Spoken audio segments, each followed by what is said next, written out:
Hello students, now welcome to business point of view. और आज हम चलते हैं अपनी वीडियो नंबर 19, जिसमें हम लेकर आए हैं चैप्टर नंबर 6 स्टाफिंग। तो देखते हैं, अभी तक हमने फंक्शन ऑफ मैनेजमेंट के 2 पार्ट कंप्लीट कर लिए, जिसमें first planning and second organising. Third function हमारा है स्टाफिंग। तो देखिए स्टाफिंग क्या कहता है। सबसे पहले स्टाफिंग है क्या, वैसे तो नाम से ही ये पता चल रहा है स्टाफिंग क्या है, फिर भी एक बार देख लेते हैं। So finding the right person for the right job, having the right qualification, doing the right job at the right time। यानी कि हमें राइट जॉब के लिए राइट पर्सन चाहिए, जिसकी क्वालिफिकेशन उस जॉब के लायक हो। यानी कि एक ऐसा पर्सन जिसकी क्वालिफिकेशन उस पर्टिकुलर जॉब के इक्विवेलेंट होनी चाहिए। ऐसा हमें राइट पर्सन चाहिए और राइट टाइम पर चाहिए। यानी कि हमें आवश्यकता आज है उस पर्सन की, उसके वर्क की, और हम उसका अपॉइंटमेंट अगर 10 दिन बाद कर रहे हैं, so it is not fair. तो ये कहता है स्टाफिंग कि आपका राइट टाइम पर, राइट जॉब पर, right person according to their qualification, it is the staffing. यही एक स्टाफिंग है। ओके, अब बात करते हैं स्टाफिंग के इम्पोर्टेंस या एडवांटेज क्या होते हैं। तो देखते हैं हम स्टाफिंग के इम्पोर्टेंस या एडवांटेज।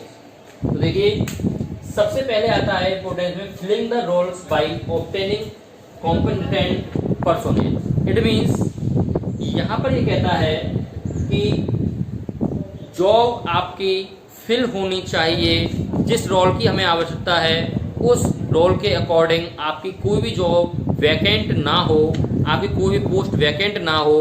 जहाँ पर भी हमें आवश्यकता है वहाँ पर वो जॉब स्टाफिंग के थ्रू फिल की जाती है। तो इसलिए स्टाफिंग का सबसे इम्पोर्टेंट हमारा पहला एडवांटेज यही है कि हमारी जितनी भी जॉब्स रिक्वायर्ड होती हैं वो सभी स्टाफिंग के जरिए से फिल की जाती हैं। यानी कि यहाँ पर हम कह सकते हैं staffing function is needed to fill the job position, there will be no use of job position unless and until these are occupied by employees, and it is through staffing function only that employees are appointed to the fill the vacant job। यानी कि उन सभी vacant job पर हमें सभी employees की vacancy complete करते हैं हम स्टाफिंग के थ्रू ही। सेकेंड इंपोर्टेंस आता है placing right person at the right job. यानी कि राइट जॉब के लिए हमें राइट पर्सन स्टाफिंग के द्वारा ही मिलता है। स्टाफिंग द्वारा ही ये संभव है कि हमें जिस जॉब के लिए जिस पर्सन की आवश्यकता है, जिस क्वालिफिकेशन की आवश्यकता है, वो क्वालिफाइड पर्सन हमें स्टाफिंग के थ्रू ही यहाँ पर मिलता है। तो इसलिए हम सीधा कह सकते हैं कि ये इसका सबसे महत्वपूर्ण एडवांटेज है कि यहाँ पर हमें राइट पर्सन एक राइट जॉब के लिए यहाँ पर प्लेस किया जाता है according to staffing. And third importance is growth of enterprises. देखिए जब क्वालिफाइड हमारे एम्प्लॉयज होंगे, क्वालिफाइड हमारे सभी सुपीरियर सबऑर्डिनेट्स होंगे, तो हमारी एंटरप्राइजेस ऑटोमेटिक ग्रोथ करेगी। यानी कि अगर हम जितनी भी जॉब्स को फिल कर रहे हैं वो सभी जॉब्स हमारी अकॉर्डिंग क्वालिफिकेशंस होंगी, अकॉर्डिंग राइट पर्सन्स होंगी, तो जितना भी हमारा वर्क होगा वो एक सिस्टमेटिक मैनर में होगा, एक प्रॉपर वे में होगा, जिससे हमारी ऑर्गेनाइजेशन जो होगी वो कंटिन्यूअस ग्रोथ करेगी, इम्प्रूवमेंट में आएगी।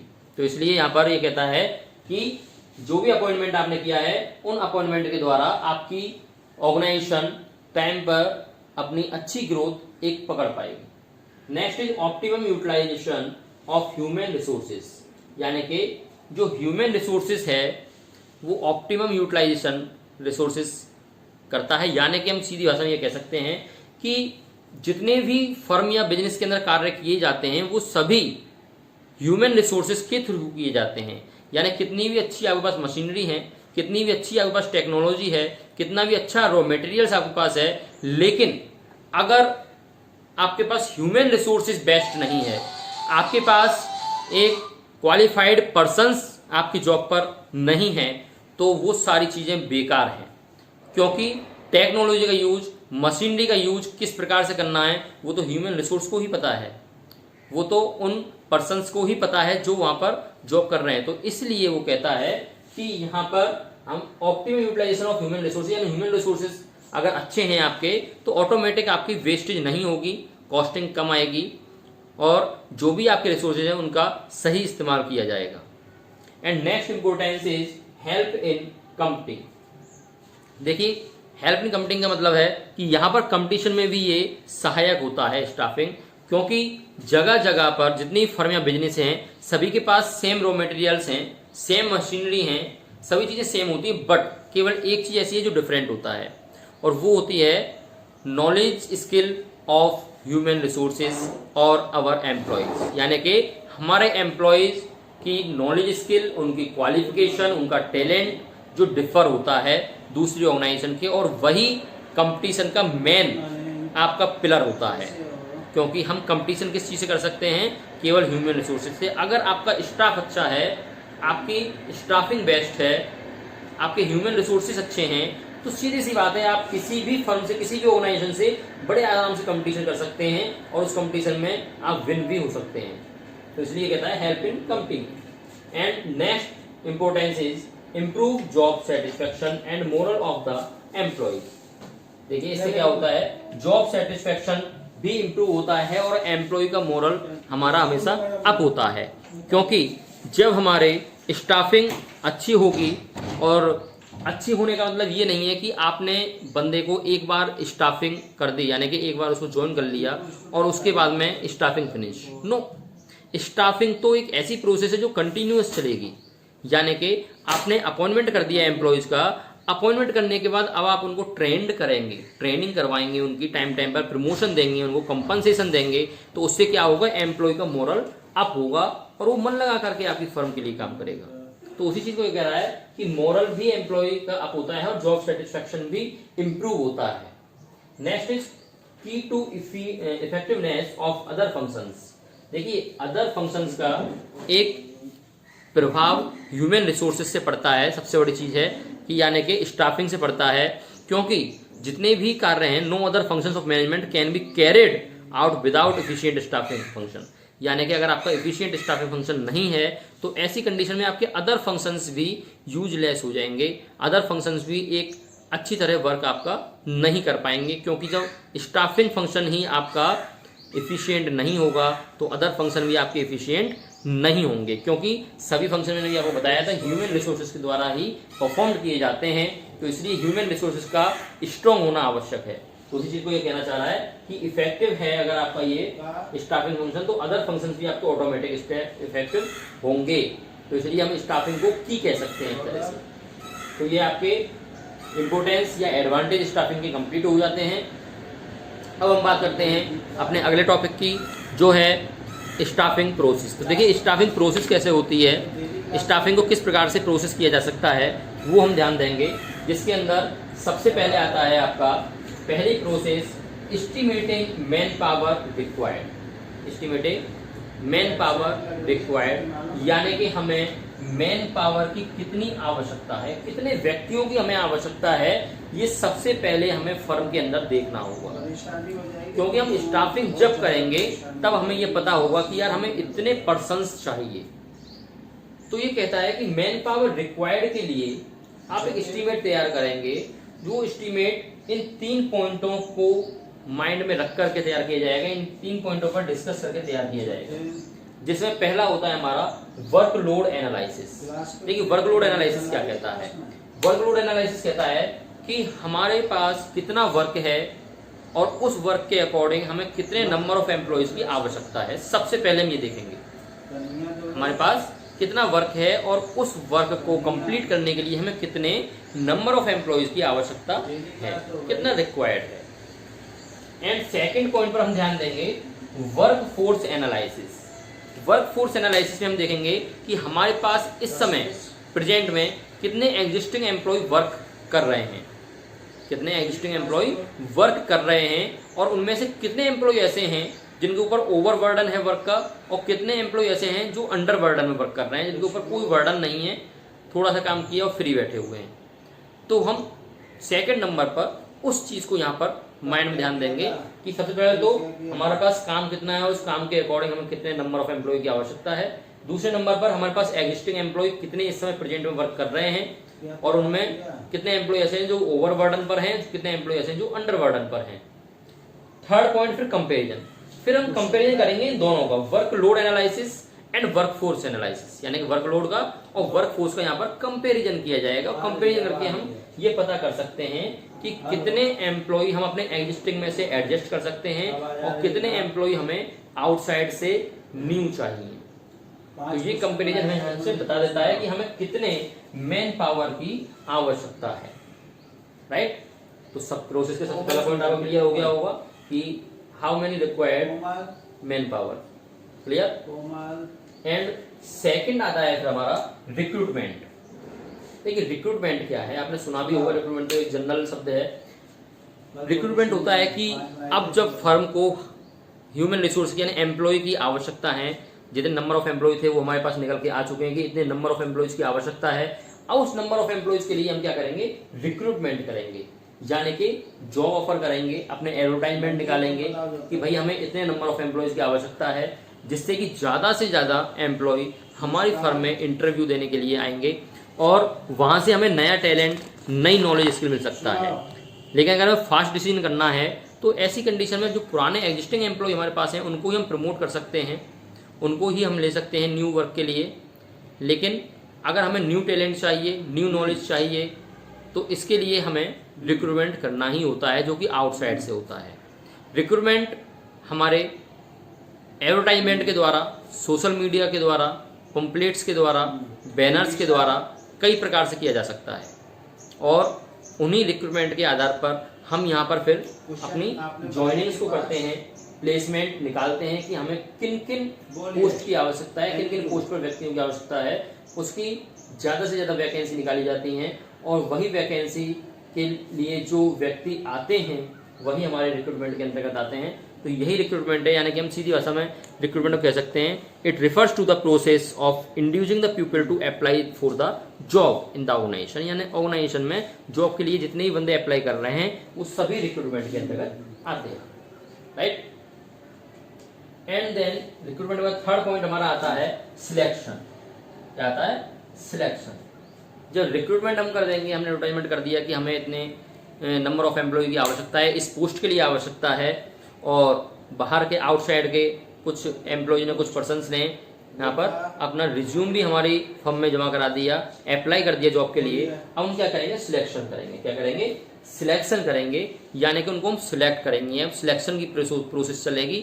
तो सिलेक्शन की प्रोसेस में यहाँ पर क्या होता है, the best among the available, जो भी हमारे पास जितने भी एम्प्लॉयज हैं, जितने भी वर्कर्स आए हुए हैं देने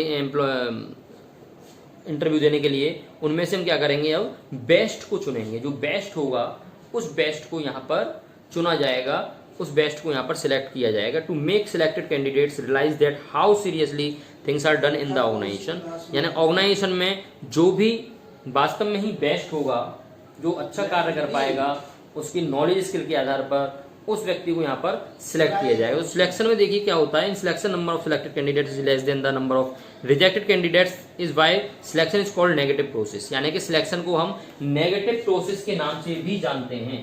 कौन सी, नेगेटिव प्रोसेस के नाम से भी जाना जाता है सिलेक्शन को। क्यों, क्योंकि यहाँ पर सिलेक्ट बहुत कम होते हैं। मान लीजिए 10 केवल पोस्ट के लिए आवश्यकता है, 10 एम्प्लॉय की आवश्यकता है और कम से कम 500 व्यक्तियों ने जॉब अप्लाई के लिए फॉर्म फिल किया है, तो 500 में से केवल 10 चाहिए हमको, तो जो 490 हैं वो रिजेक्ट हो गए।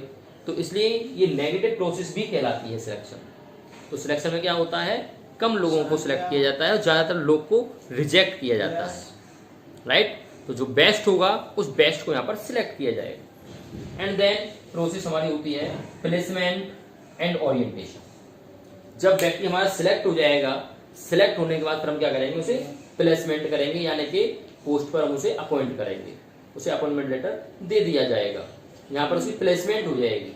और प्लेसमेंट के साथ फिर हम ओरिएंटेशन, ओरिएंटेशन मीन्स जो हमारा न्यू एम्प्लॉय अभी अभी अपॉइंट हुआ है उसको हम पूरी फर्म में घुमाएंगे, जो अपने एग्जिस्टिंग एम्प्लॉयज हैं उनसे मिलवाएंगे और उसके वर्क लोड को, उसको वर्क को दिखाएंगे, उसके सुपीरियर से मिलवाएंगे, उसके सबऑर्डिनेट से मिलवाएंगे, उसके लोअर लेवल वालों से मिलवाएंगे, यानी कि जो न्यू हमारे पास एम्प्लॉय अपॉइंट होके आता है उसको पूरी फर्म में घुमाना, उनसे मुलाकात करवाना, उन्हें एक दूसरे से मिलवाना, वही हमारा ओरिएंटेशन कहलाता है।